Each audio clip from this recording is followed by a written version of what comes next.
Shabbat Shalom and Gamar Chatima Tova. You'll get better at it the more you do it. Exactly right. You know, I can't guarantee that everyone is going to like any particular sermon that I do. I can't guarantee that anyone will like any particular sermon that I do. But I can guarantee and make this promise to you, it's not generated by AI. And we've seen a whole lot being taken over by AI recently. And it's gotten me thinking of exactly why.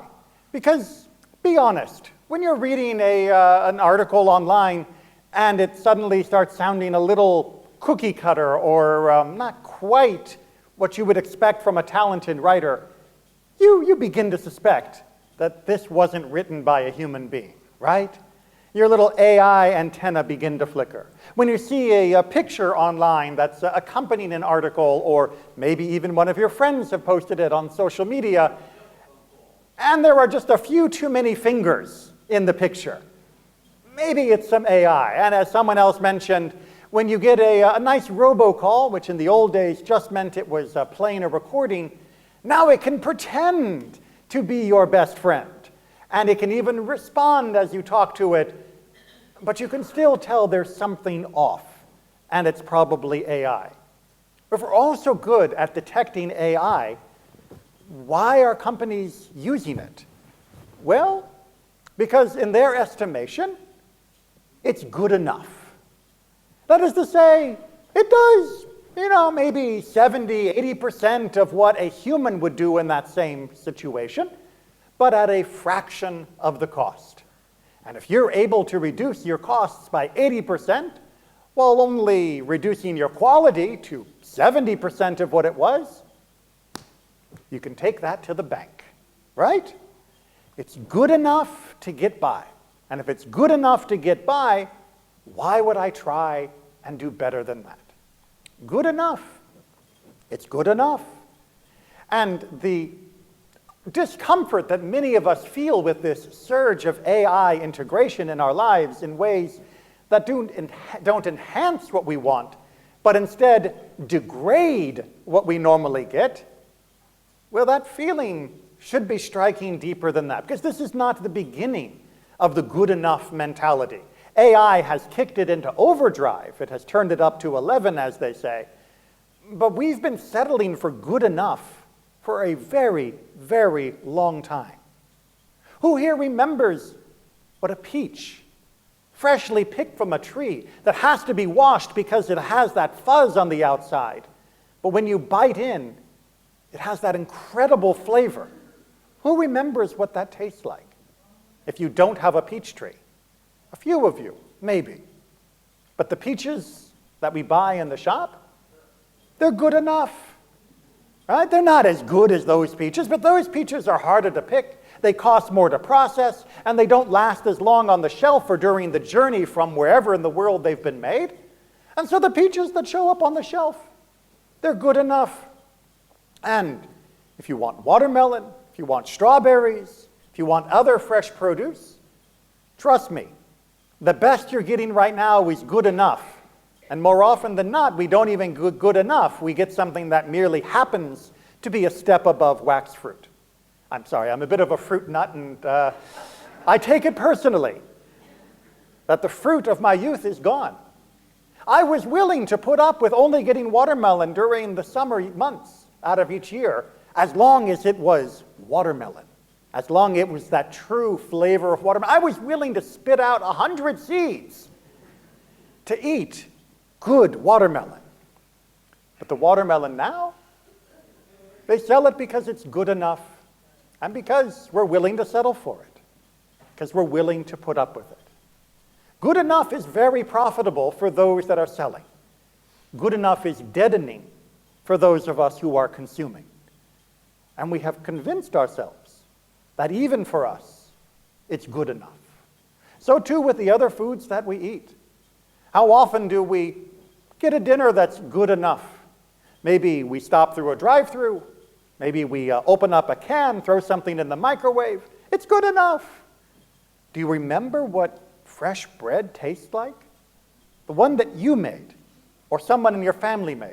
Do you remember what it's like to have a home-cooked meal that has all of the meal prepared by someone who actually cared about you, and somebody who thought carefully of what they were going to put on that plate, balancing it just so, knowing what your favorites were, knowing what wasn't your favorite, and then being able to share it at that table, not just for dinner, but for the conversation, the family connection, the warmth and the love that could be there.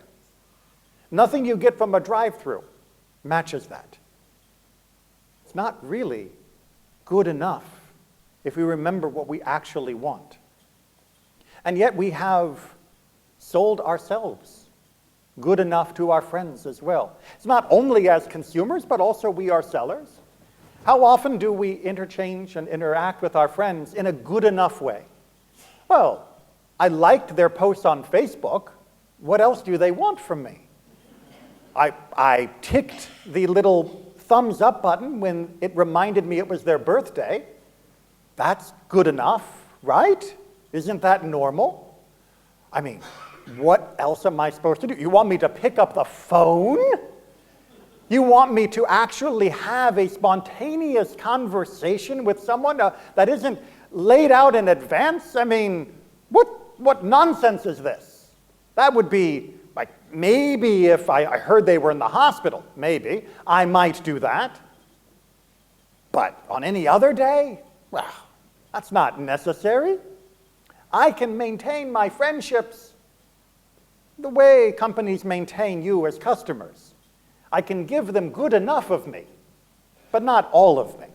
Not anything that is fullness of who I am. I can be a good enough friend to them. And in return, they'll be a good enough friend to me. When it comes time to move my refrigerator, we may not find our friendship quite good enough. But I mean, who finds that nowadays anyway? It's like trying to find a perfect peach. They just don't exist, do they? So we settle and we give good enough. In our marriages, in our workplace interactions, with our neighbors, how often do we just trade on good enough?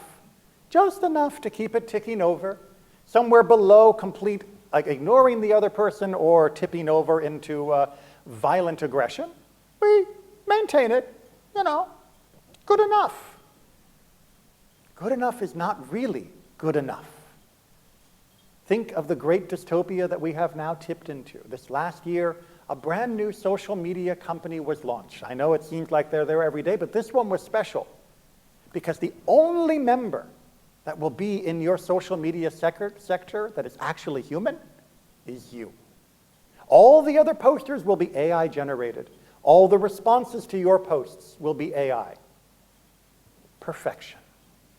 Now it's just me and the little bots that will make me feel good enough.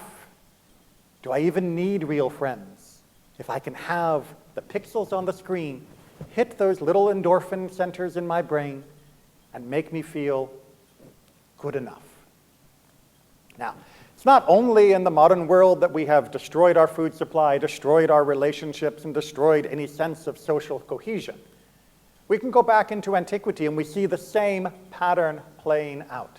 As we saw in the Haftorah by Isaiah, as we saw throughout all of the Nevi'im, the prophets of the Tanakh, during the days of the first temple, the average Jew felt that really all Judaism asked of them was to be good enough. You do a fast every now and then. You throw a little sackcloth on. The sacrifices take place in the temple. Meh, that's good enough. You don't have to do more. What do you mean you want me to take care of the poor? What do you mean you want me to take care of the unhomed, the naked, the desperate, to be kind to the stranger in the street? That's nuts. Look, I'll fast, and then everything else can take care of itself. What else does God want? I'm good enough. The temple is good enough. In fact, the temple is so good at being good enough that as long as we have it and the sacrifices, we can rape, pillage, and murder within our own country. We can exploit and desecrate. We can even commit idolatry as long as we keep good enough with God at the temple. And the prophet said, good enough is not good enough. The temple wasn't built just to have a cycle of sacrifices going on in the background as some pathetic backdrop to your immorality. It was not there just to assuage your conscience for a little bit, to think that, oh, well, yes, I did a fast. I wore my sackcloth.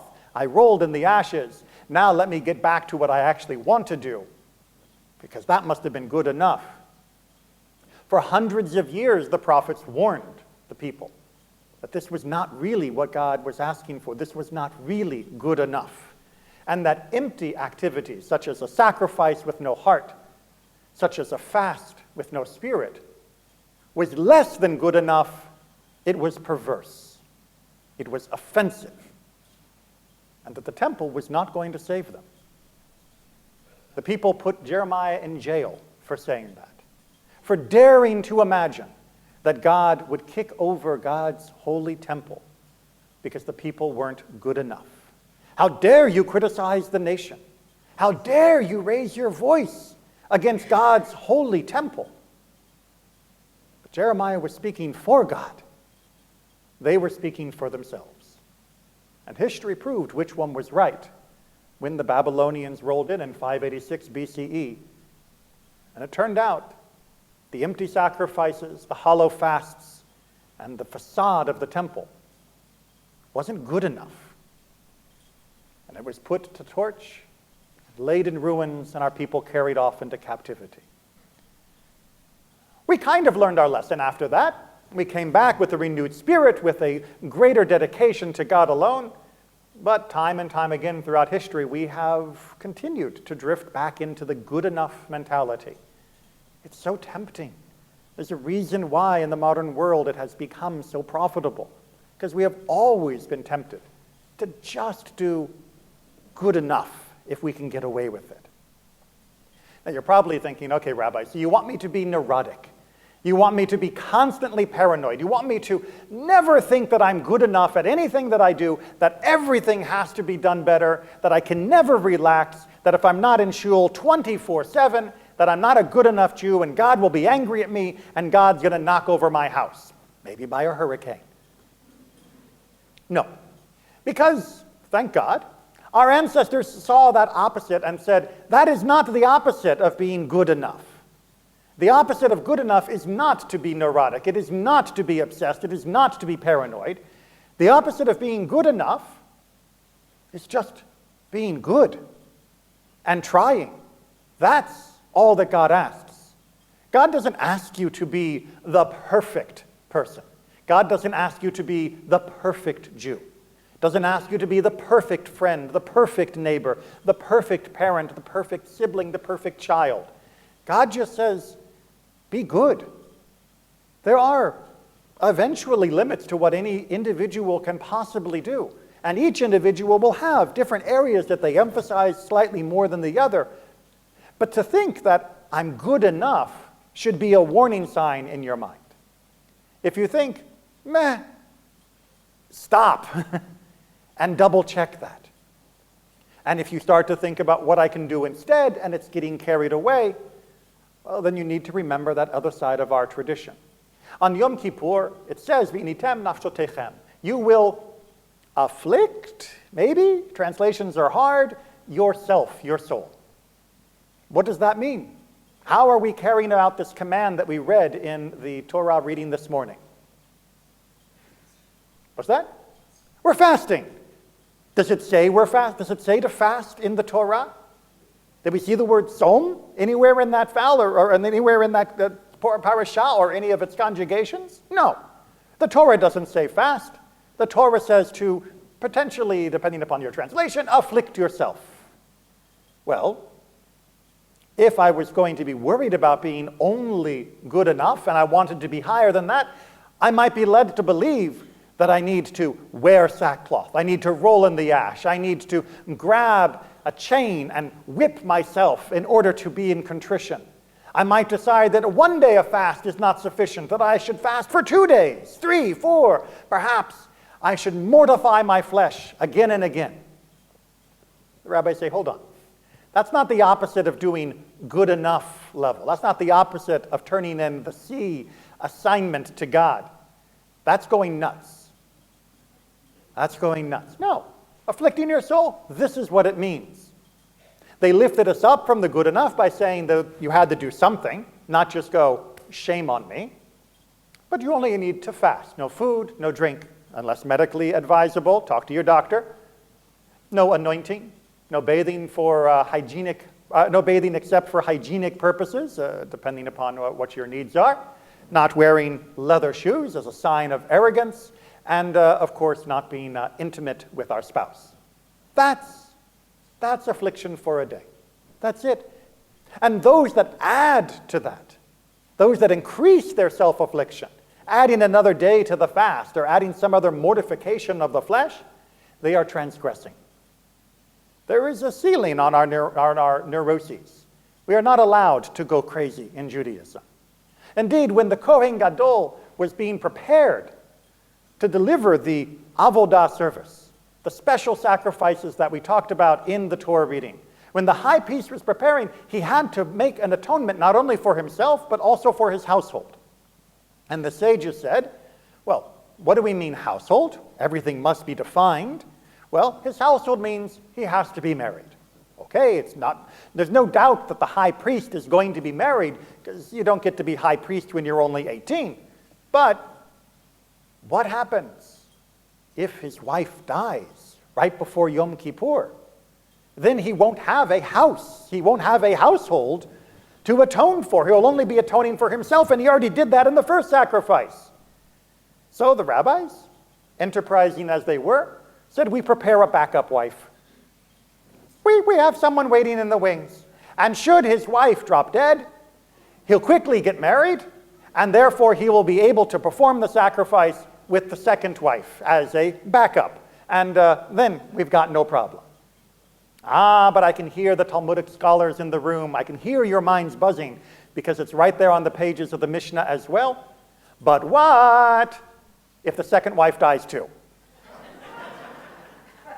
We should appoint a third, a backup wife, just in case. I mean, come on, all of you, when we have the hurricane coming, you got your lanterns ready, and then you got your backup lanterns, and then you got the extra batteries for the you couldn't keep doing a little more, and the rabbi said, im kaim ein ledavar sof. If you're going to go down that route, it will never end. No. We make reasonable precautions. We make a reasonable effort. We do what we would call in the modern parlance our due diligence. And once we've done that, it's not just good enough, it's good. We're ready. That's the balance that Judaism asks us to strike in life. To never be satisfied with good enough, but to never think that good isn't enough. Good is all God asks for. Good is what God called the world itself, that it was tov. That's all God wants, to be tov. For each of us to live to the full potential that we have. As I mentioned back on the first day of Rosh Hashanah, it is a miracle that each one of us exists. We are a miracle floating within a vast cosmos. God didn't make you to just be a good enough version of you. God didn't give you this blessing so you could coast through life without even enjoying the true fruits this world has to offer, both the real and the metaphorical. God didn't say, so what if they never experience what true friendship is like, what true love is like, what true community is like? So what? They'll be good enough. They can find that little program and just be with all their AI friends. That'll be good enough for them. Surely that's not squandering the miracle of their existence. You matter. What you do matters. And what you are able to experience matters. Make it good. And never settle for just good enough. Shabbat Shalom and Gemar Chatima Tova.